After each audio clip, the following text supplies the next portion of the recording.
Good morning. It's Tuesday, March 7th, 8:30 a.m. This is a meeting of the Administration Committee. All members are present. I'd like to call the meeting to order and acknowledge that the press and the public have been duly notified of the meeting in accordance with the Freedom of Information Act. No citizens' comments. No, sir. First item is approval of the previous meeting minutes. This is from the February 9th, 2023 meeting. Do I have a motion? Motion to approve. Second. Okay. Any changes or comments? All those approved? Aye. Aye. Aye. Old business, review job descriptions for short-term rental coordinator position. I think there's a draft in the packet. Is there any comments you'd like to make on this, Desiree? As No. you drafted it? Well, you know, we've redrafted and added additional years of experience based on the feedback from the committee. We have at least 3 years of experience required for this role. We did not make any changes to the essential functions of the job. I thought we're pretty comfortable with those when we discussed it last month. Again, back when we first discussed it, we were not sure whether City Council was going to adopt a cap on short-term rentals, so we drafted the job description assuming that we wouldn't. In the event that that would happen, additional duties would be adopted. I think the perform any other related duties as assigned would cover us in the event that we do move in that direction in the future, if that's the will of council. But I think at this time, we feel comfortable with the job description as it's written, and I think it would be a huge improvement to the operations, between that and some software upgrades and some, added efficiencies in the way that we enforce and operate it. We'll see, again, a significant improvement. So we're comfortable with the way it's drafted today, and the committee can certainly make a recommendation for us to move forward. You'll see when we talk about the budget that we've included the expense of an additional position in the building department. It's assumed in the expenditures for FY24.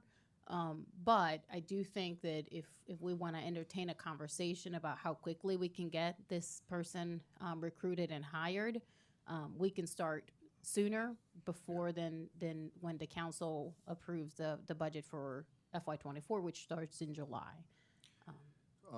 I have one question, is that's on the minimum requirements, the bachelor's degree in planning, urban studies, architecture. It seems architecture is a little bit out of the realm of responsibilities here, but did this come from the Mount Pleasant requirements? Is that where it came from? Yes, sir. Yeah. And there is a spelling, I guess it says elated field instead of related field in there. We should It's a happy field. Yeah. Under requirements. Elated? Yeah. Well, it could be. Everybody's A pretty field elated that's to be here. related by that We're field. elated. Yeah. We like them happy in our It's a job But, Yeah. but I don't know if that's something, the architecture piece we want to, it seems like it's overkill. We could probably take that out. to Yeah, me, we'll but, probably take yeah. it out. Any other comments on it? Yeah, just one, Mr. Chair. It's been my experience in the past when you're working with job descriptions, somewhere in here, and it may be here, and I might have overlooked it, but I think I just did. I think I just answered my own question. But basically, any job description would kind of have the disclaimer also that any other duties as needed to perform this function, so it can be revised. It leaves it open-ended that there may be other tasks or essential duties or whatever that come up that this particular person that fills the position would have to perform. I think that's the last bullet, Russ. Yeah, it is. I saw that later. Thank you. It kind of answered my own question, really. Thank you. I just have one other quick question. We got an inbound inquiry about the physical demands of the job, and is there anything we need to do there, or everything okay? It seems like that's pretty standard language. And That is standard language. This was a result of our wage and compensation study. They reviewed all of the job descriptions and made some recommendations about language that should be included for physical, in terms of physical demands. So it depends if it's an office job. We have physical demands for those, and if there's a job that requires some driving, or, the fire department has other physical demands as a police department. So pretty standard for an office job, Okay, which this would be one. thank you. So what do we need to pass a motion and, to take it to council at this point? Yes, sir. And I think at the time when we bring it up, we can have the discussion at the workshop meeting coming up next Tuesday about the budgetary impact of hiring for that role ahead of time. We are going to have some potential savings because of some of the transitions of folks retiring and hiring new people. That we're going through that process now, identifying what the impact would be if we hire for that role ahead of July 1st. So that's the motion that we take to council, is to approve this to hire prior to the FY '24 budget approval. And we will have that analysis at the workshop Yep, meeting. okay. I'd like to make that motion, Mr. Chairman, to forward this recommendation to hire this position prior to the, for consideration prior to the new budget year. Second? Any other comments, discussion? All those in favor? Aye. Aye. Aye. All right. Then, under new business, we have discussion of draft FY '24 operational budget for general government. There's been a separate email passed around of that proposal. I would suggest, Desiree, you take us through that, and then I think as we go through it, it's easier on these discussions if there's a question, just to Absolutely. stop it instead of waiting for you to get through the whole thing. Yeah. For anybody. Yep. So we'll get started with general government. That's the first page in your packet, in your proposed FY '24 budget. General government includes everybody who's upstairs in my department. So that'll be the city administrator, the deputy administrator, the clerk of, the finance director, human resource manager, and accounts payable. And now the new PR, public relations and tourism coordinator position. So historically 5 people in that department. We've increased the head count to 6. And court, even though it's under my department, we treat it from an accounting perspective as a separate department. So clerk of court is a department of 1, and we're keeping it at 1. So in terms of head count, we're talking about 5 to 6 in FY '24, 1 in the court, and then we'll talk about building in a minute. I'll just start with general government. So the FY '24 budget, again, like I said, assumes the addition of the public relations and tourism coordinator position. You'll see in a different page that we're transferring in a portion of that expense. Y'all recall we are doing this as a partnership with the CVB, where they're covering 45% of the expenditure of that role, and we'll treat it. It's fully funded here through general government, but we're increasing our transfers in to cover that piece. No, go ahead.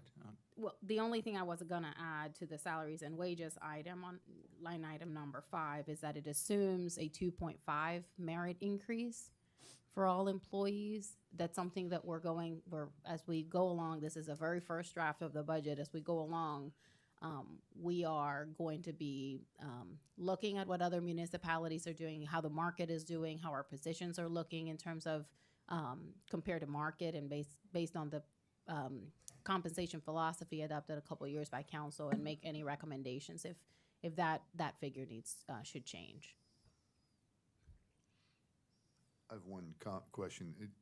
Desiree, it's in FY '23, we had $532,000 budgeted for, well, this is just for line item number 5, salaries and wages.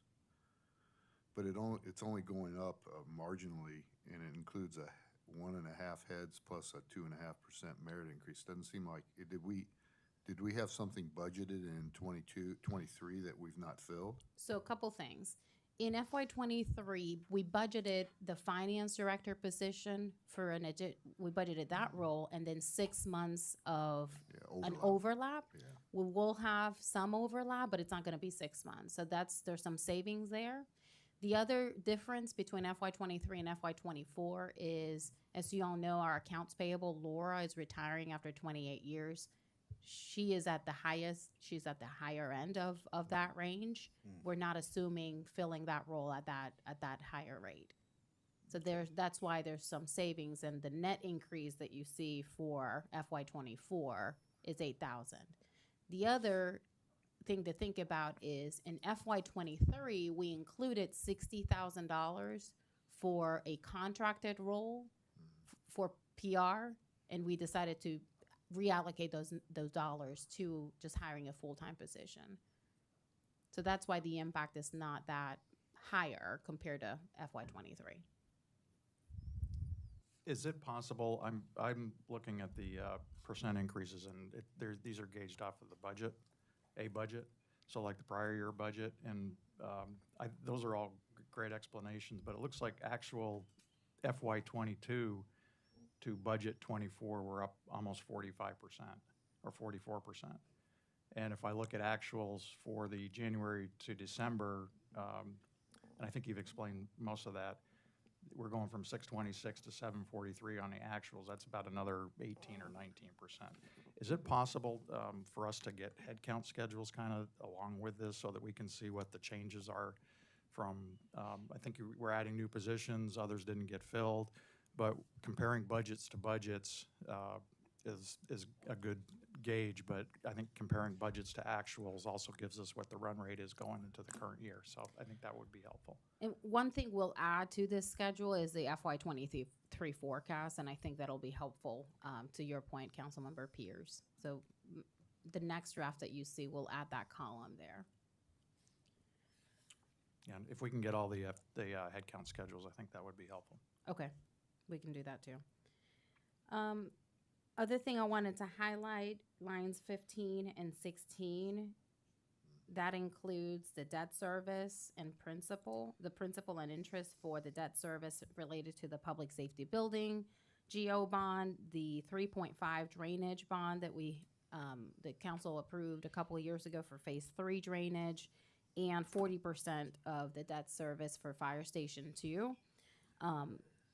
The rec bond is paid off this year, so you'll see that fall off from our debt schedule. You don't have the debt schedule here, but you'll see it when we give you the full draft. I'll just go through I'll go through the highlights, any changes to prior budget, any additional initiatives. I'll go through those first, and if you have any specific questions about any other operational expenditures that we've included that are essentially the same year over year, please let me know. Line item 25, IT equipment, software, and services. Couple of new additions here. We are requesting $4,500 for a new HR software. Our onboarding process right now is very heavy on paper, and it's not very efficient. And this would allow HR to completely streamline that whole process, provide a lot of information to applicants ahead of time, and will reduce the amount of essentially space that we need to save all that filing and all that paperwork. So this is something we're really excited about, and it has an upfront cost of $4,500, and then as you go along year after year, there's an ongoing subscription fee, which is lower than the $4,000. So that's a new addition. Another addition is the city-bought resident engagement AI software. I'm not sure if you all have seen it. It's a lot of municipalities in the area have it.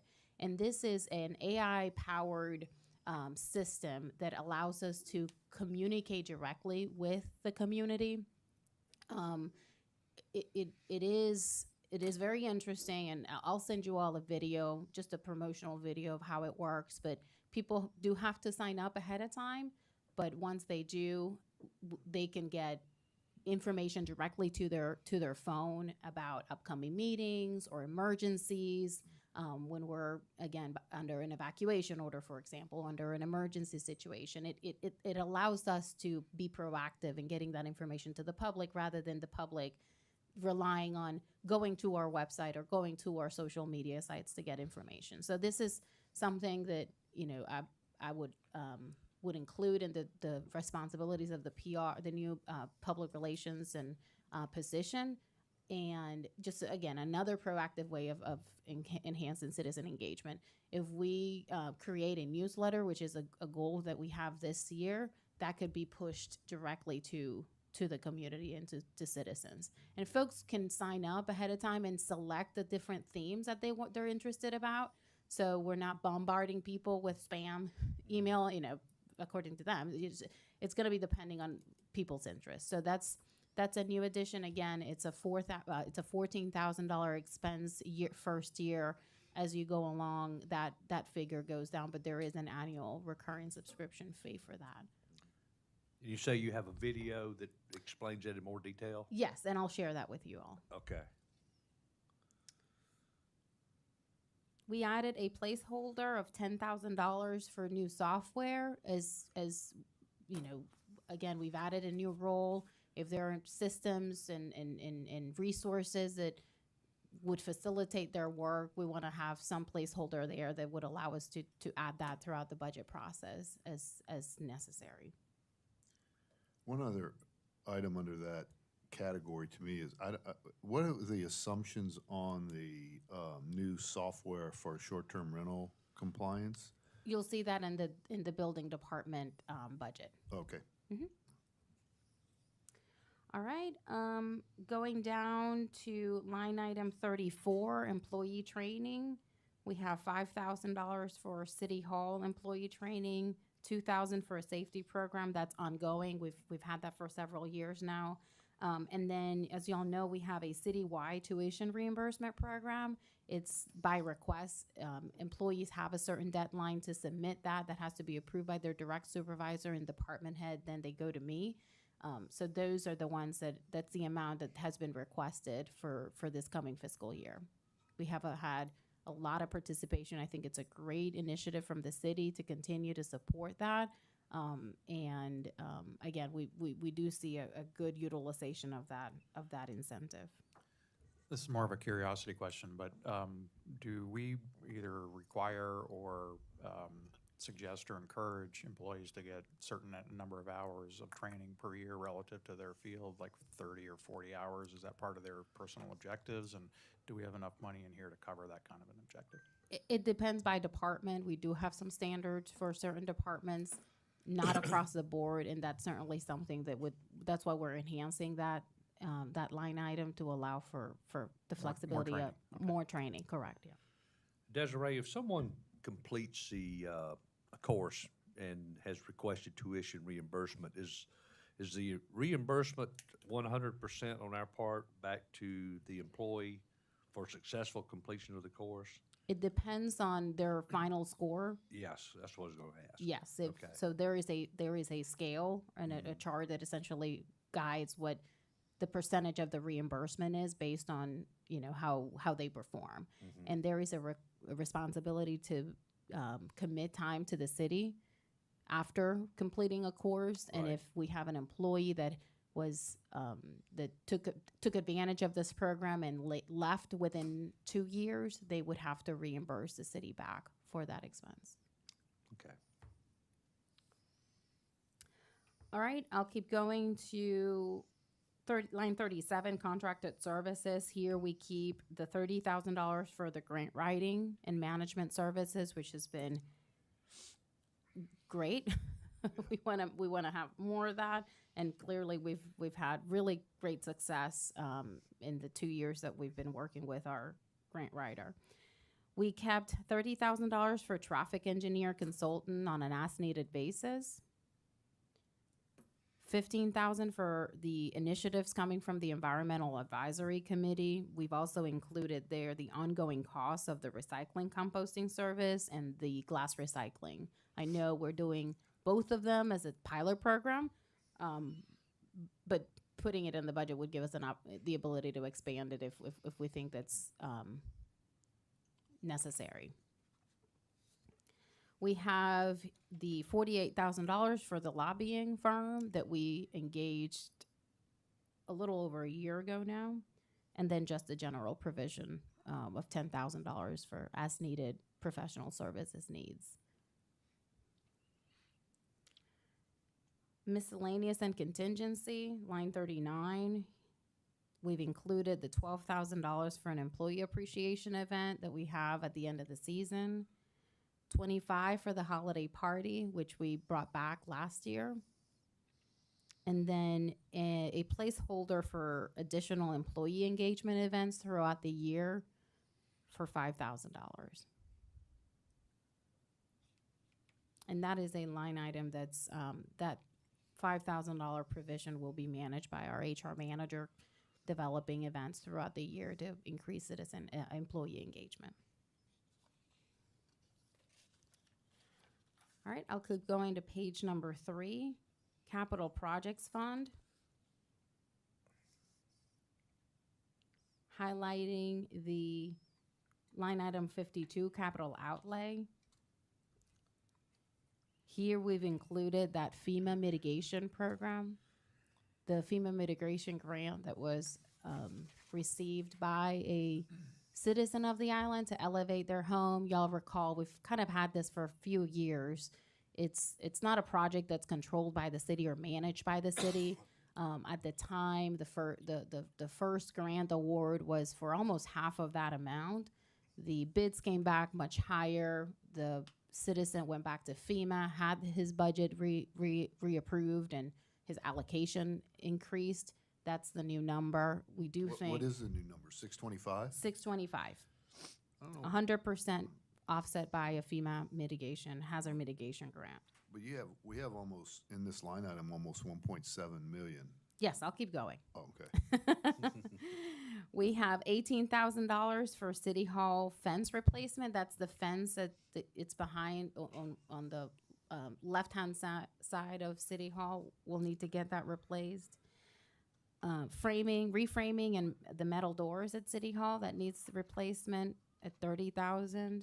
And then this is where we had the $1 million placeholder for City Hall repairs and renovation. I know we talked about it at the last meeting, us refining those numbers of what improvements and repairs the building needs, and how do those compare to potential reconfiguration or potential expansion. So this is really just a placeholder. We'll need to do a lot more work to refine that and then give you all options of here's what we need to do to the building, you know, roof, doors, stairs, elevator, and then maybe what it would take to reconfigure the inside City Hall, and if we want to consider that expense and also think about the future and potentially expand and add some meeting space. This includes the architecture fees that we're going to do the This- study, though, the whole comprehensive piece of this, and then assumption that how much of that work would actually be done in FY '24? Yes, Okay. this would be, I would expect a multiple year project potentially. Yeah, I would expect so as well. All right, under Muni A tax, line 57 and 58, this is where you can see that the debt service for the rec bond is paid off this year, so we won't be budgeting anything there. Line 62, maintenance and service contracts. This is a provision for annual trimming of all palm trees all over the island. So all the palm trees that are part of the Plant a Palm program or part of our landscaping, for many, many years, we had a 3-year cycle when they would be trimmed. So we had the island separated in thirds, essentially. Last year, we changed it to a 2-year cycle. I don't think it's enough. I think they can start looking, they can start looking pretty rough, and the additional expense to get them all trimmed all at the same time, get all of that vegetative debris hauled off, not have to wait to our public works department to pick it up as they are able. I think it would serve the city well. So I've requested a proposal to do all tree trimming and then hauling it off by the contractor. So that's an additional $34,000. The twice a year proposal was around 20, so it's about a $14,000 increase. But that's twice per year. No, this would be an annual 34,000 annual. expenditure, but it would include trimming all palm trees that are under our responsibility. So everything on Palm Boulevard, from Beach Inlet to 57th, it includes 19 palm trees in the recreation department. It includes those from Beach, and that's roughly it. Well, since our city name is Isle of Palms, we should I know, you make sure our think. palms look good. We want them to look real nice. Other thing I wanted to highlight is under state accommodations tax, programs and sponsorships. We left that $50,000 provision for them to approve for specific programs or events. This year, we changed the method by which the city considers applications rather than having them on a rolling, ongoing basis throughout the year. We had a schedule, and we required all applications to be submitted by a deadline. The committee already heard from those who applied. We only had 2 applications this year for a total of $10,000. And they're actually meeting today at 11 to consider those and also consider the budget for state aid tax and make recommendations for you all. So we left the $50,000 provision here for them to decide whether they want to keep the $50,000, maybe increase it, but it would allow the committee to come up with additional events or initiatives for council to consider from this sort of budget line item. Desiree, are we, how many events would we normally have sort of on a rolling basis during the year? We only had 2 apply up to the deadline, but so what would a normal year Well, in terms of requests be? the last couple of years have been more active than in the past. Before we would have, I would say maybe 3 or 4. We had a couple that were recurring. Right. You all recall the Surf Cam Club. So now the CVB is sponsoring them through this for the city directly. So they didn't submit an application. We had a couple of events, Lovello, y'all recall the South Carolina Aquarium race in the fall. Those 2 did not reapply this year. The Exchange Club, as y'all know, have come recently to the city for funding. That I don't recall that happening in the past. Same thing as the VFW. So we've had much more participation and demand in the past couple of years. The VFW was one of the new applications that the committee heard for FY24. The Exchange Club did not apply this coming year, but they had recently received a $30,000 grant from the city for their bulkhead work. So I think that they were, I think that they were okay for this coming year. And the other was Make-A-Wish? Make-A-Wish was the other applicant for FY24. I don't recall them coming in the past before the city. But yeah, I mean, we had years where maybe the of the $50,000, 20, 30 were allocated and dispersed through that process. But we rarely even met the 50,000, and not that I'm aware of exceeded that, which we did in FY23. Okay, and my other question is, if the ATAX Advisory Committee makes a recommendation to increase that budgeted amount to take, to bring to council over and above the $50,000, they also would be responsible for making recommendations to council as to how to use those additional dollars? Yes, sir. Okay, within the purview of the 65% funds that are optional out there, or not optional, but part of what we could control. Yeah, so this $50,000 comes from the 65% balance that Right. the city keeps for city aid tax. So it has to comply with the state definition of tourism-related expenditures. But it could be a initiative from the committee. It doesn't necessarily have to be a 501c3 that comes to the city and requests money. They are eligible to receive it if they come and they're approved. But I think that they would like to have a placeholder, and again, we'll talk to them about it at the meeting at 11. They would like to have a placeholder in the budget that would give them the flexibility to recommend particular initiatives that fit within the tourism-related expenditures definition to council. So that's why we left it, and $50,000 has been the placeholder for years. That we're just kind of repeating that. There's no rhyme or reason for it. It can be less, it could be more. That's really going to be up to obviously our projected revenues and ultimately to council. Okay, thank you. We're also including under programs and sponsorships for the state aid tax, the July 4th fireworks show.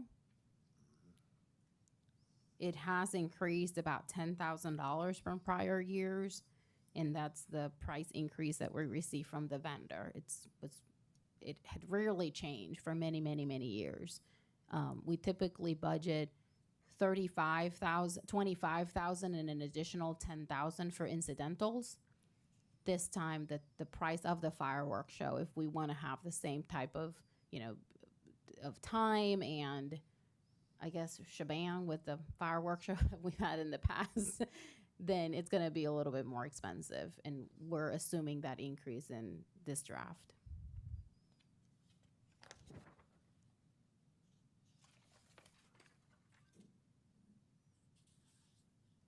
Any questions so far? All right, the last piece under general government is the disaster recovery fund. We have just a ongoing placeholder of hurricane costs ahead of a storm for $10,000. When we have it, if we do have a storm, we can come before you all if we need additional expenditures. So I'm comfortable with just keeping this placeholder as it is. All right, I will keep going. Court. Again, this is under salaries and wages. It assumes a 2.5 merit pool for adjustments effective next year. And then under professional services, we've increased it based on actual from 130 in FY23 to 170. You can see our last 12 months of expenditures for legal were pretty high. Y'all know we're involved in a couple of legal matters. Most recently, the claim made by Wild Dunes against the city regarding the rezoning ordinances. We just wrapped up an additional case with the Charleston Beach Foundation where the city prevailed in all of those claims, and the judge ruled on that case last week. So that'll be wrapped up, even though the defendant does have the ability to issue a motion for reconsideration and appeal. That we think that's going to be wrapped up very soon. So we've increased that based on actual, knowing that particularly the Wild Dunes case will be ongoing. Have you gotten estimates from them on what they feel like through this fiscal year? I mean, it's hard to tell which way and which direction the case may go, but it may be worthwhile to get their thoughts on what the legal fees would be from a budgeting perspective. We can. Yeah. We will request that. All right, and then last but not least, certainly not least, the building department and planning department. Salaries and wages, this is where we added the short-term rental license coordinator position and the 2.5 merit pool. Under meetings and seminars, we increased line item 16. We increased that just slightly to allow for meeting. Well, it's not increased. It stays at 3,000. I think we increased it in FY23 because we had budgeted about 1,500 in the past, and we increased it to allow for more participation in outside meetings for the zoning administrator, any meetings or conferences that he might need to attend. Are those conferences typically, what, municipal association sponsored? Yes. Okay. And then, Councilmember, or Chair Bogosian, this is where, line item 22, IT equipment, software, and services. This is where we've included 62,000 for short-term rental compliance software. Council recently approved 42,000, which is the base price for Rentalscape, which is the new system that we're going to be trying out this year. As you all remember, that proposal included several additional modules to include monitoring and enforcement, a complaint portal for folks, and also the ability for people to use that whole system when applying and paying for rental licenses. We did not add that to the base system that we're working to integrate now, but this additional 20,000 would give us the ability to add on additional capabilities throughout the year. All right, so you don't really know which ones you would want at this point, but you're just putting a $20,000 number in there for to decide later? Correct. Is that, I mean, if you, I forgot the price tags on those incremental services, but is that like, would that cover just one of those typically? It would cover three. It would cover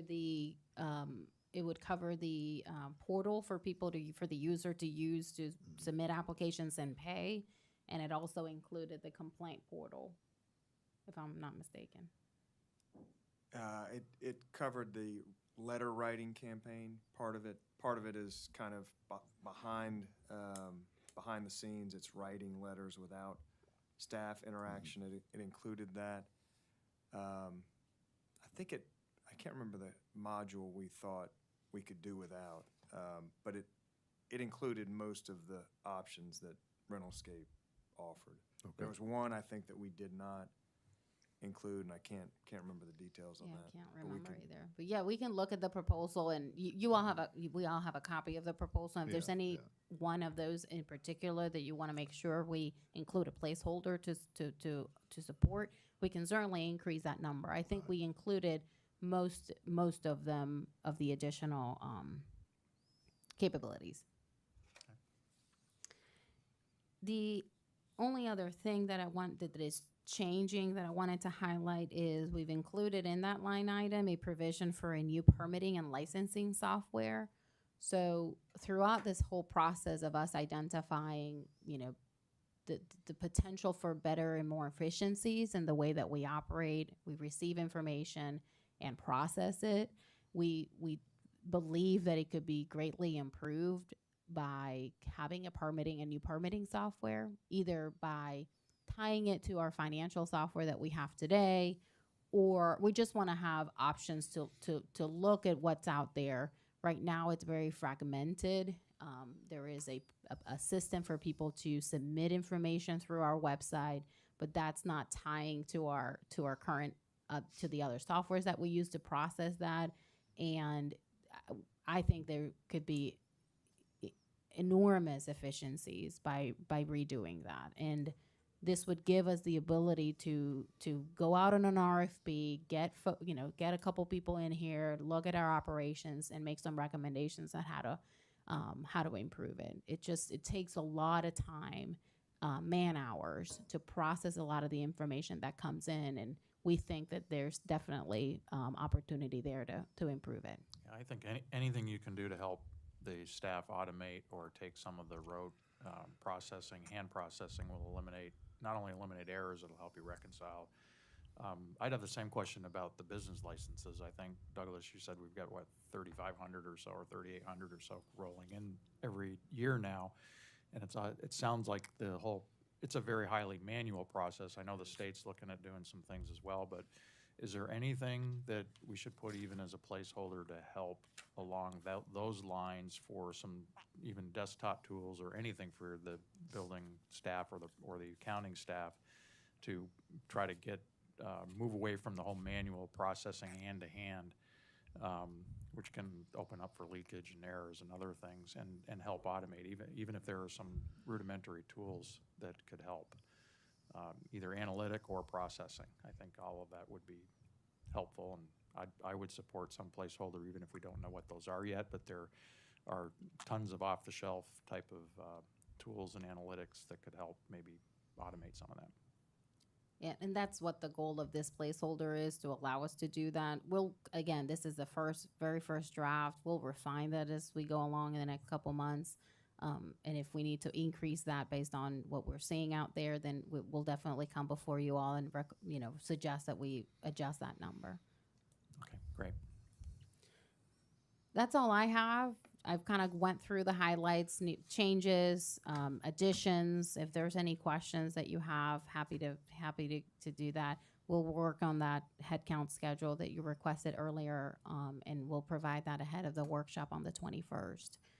You'll see the entire budget at that time. We're going through department by department through the committee process, and if there's any particular initiative, I know we talked about what you said in terms of enhancing our capabilities and increase efficiencies.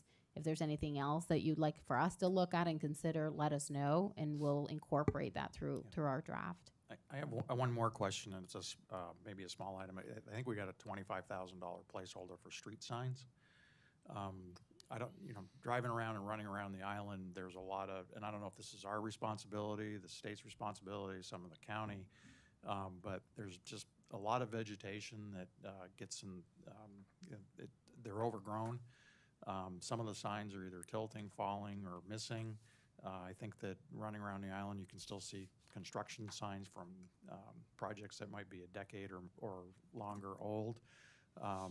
Is there something that we could do, or the state, working with the highway department to maybe either spruce up, groom, or update a lot of the signage on the island that might help?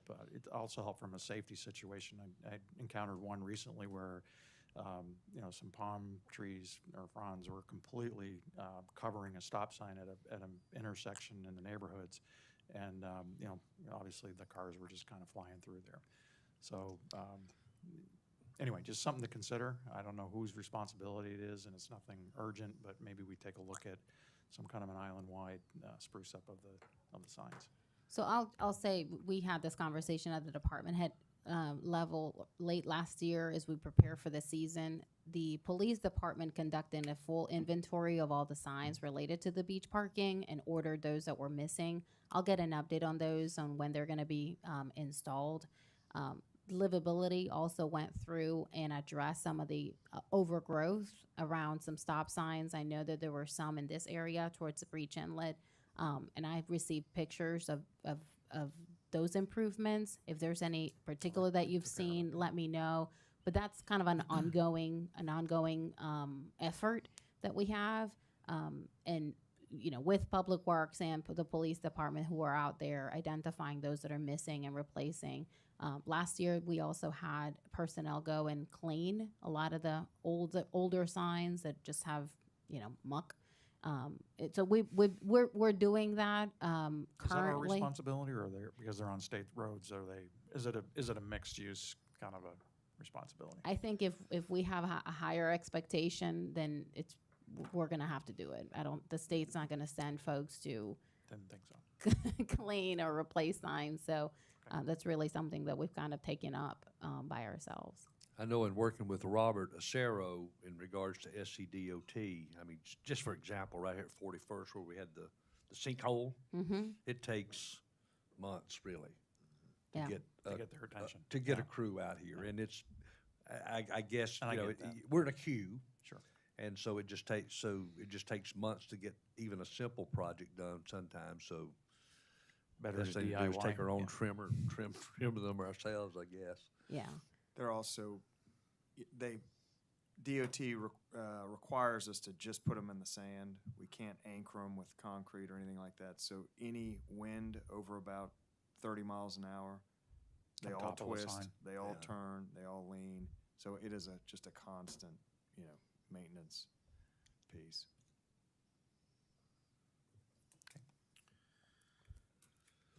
All right, you Yeah, I have one thing I'd like to add to the agenda, and I think we need a majority to do that, and it's just for discussion. It's around the public comment process that we have at our meetings. So I'd like to make a motion to add the discussion to the agenda. Second. All those in favor?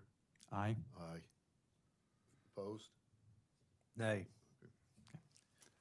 So can we talk about Yeah, it? so now you voted to add the item to the agenda. You're happy to you're able to Yeah, discuss it. I've received a few inquiries, and this isn't a big thing. I'm not looking at trying to change the time or anything, but maybe I would like to ask the staff to maybe take a look at some of the surrounding communities, and maybe we consider sort of a reorder of the public comment so that the residents can speak first, and then we either get into we get into non-resident comments or however the time provides. So this is more of an inquiry. If you wouldn't mind maybe taking a look at, I think Sullivan's Island, they have a resident and non-resident. I don't know if they just require them to write in. I know their time is different. I'm not looking at reducing time for people to speak. And definitely want to hear all of the comments from everybody, whether they're resident or non-resident. It's just, I think, a little bit of a demarcation between the resident comments and the non-resident rather than mixing it all up. Just something we might want to take a look at and consider. What is the current, do we just, as people sign up, whether they're resident or non-resident, they're added to the list? Yeah, In that order? Yeah. We can't just limit it, and I know that's not the Yeah, the not- intention here, limited, but we just ask people to sign up ahead of time. I know that we've had folks that sign up after the 3 p.m. deadline, and they're still added to the list. So we obviously want to be flexible, but keep a system in place and get people used to it. We could ask, we can ask folks that when they sign up with their name and address, and we can organize them that way if the will is to hear from the residents first and then the non-residents. Right now, the list is built in the order that people sign up. That's First how. come, first that's served, basically. Yes. And I know about 2 years ago when the city made changes to the code, just related to the public participation piece, we did look at what other communities are doing, and we can go review that again. But I do know that there are certain folks that do have the residents speak first, and then the non-residents. Maybe something we want to talk about at the workshop that we have coming up next week. I think it's the 14th. Mm-hmm. Yeah, Yes, we sir. can put it on the agenda, but if you could look and look and see what some of the other communities do in relationship to residents, non-residents, public comments. And I think if no other place does it anymore, I don't think it would prohibit the council to Yeah, organize it a different way. all right. Any Thank other you. comments? Just one, Mr. Chair. The reason for my nay vote is not because I'm opposed necessarily to discussing this, but I do think the discussion should be in our workshop. And I can appreciate that we want to initiate the discussion here, but I feel strongly that whether they're residents or non-residents, they have a voice. We've had many, many, many people over the years that have come to us from off-island non-residents who have made requests of council, whether it be for beach wheelchairs, beach Santa, for beach cleanup, that sort of thing. And I certainly don't have a problem with us considering reordering it to the point that, residents speak first. But I know in my experience with the 3 years, we've never denied, I don't think, anybody a chance to speak if they've raised their hand. So Yeah, and just want to go on record on that. Yeah, just to clarify, I'm not suggesting we shut any conversation down. I'm just suggesting that the residents are first. And I think it's particular, I've gotten a few emails and actually a phone call. I think it's precipitated out of the last meeting where we had a non-resident come up and, according to some residents, basically insulted them. So it's kind of a sore subject right now, but it does warrant some discussion around, does it make sense to change something? And I think the workshop, our council workshop is the right place to talk about it next. Actually, a phone call. Miscellaneous business, our next meeting is 8:30 on Tuesday, April 4th. Is that a good date for everybody still? That's my favorite day of the year. It's my husband's birthday. Oh, there you Alright. go. Happy early birthday to your husband. No executive session, so Motion to adjourn. Second. all those in favor? Aye. Aye.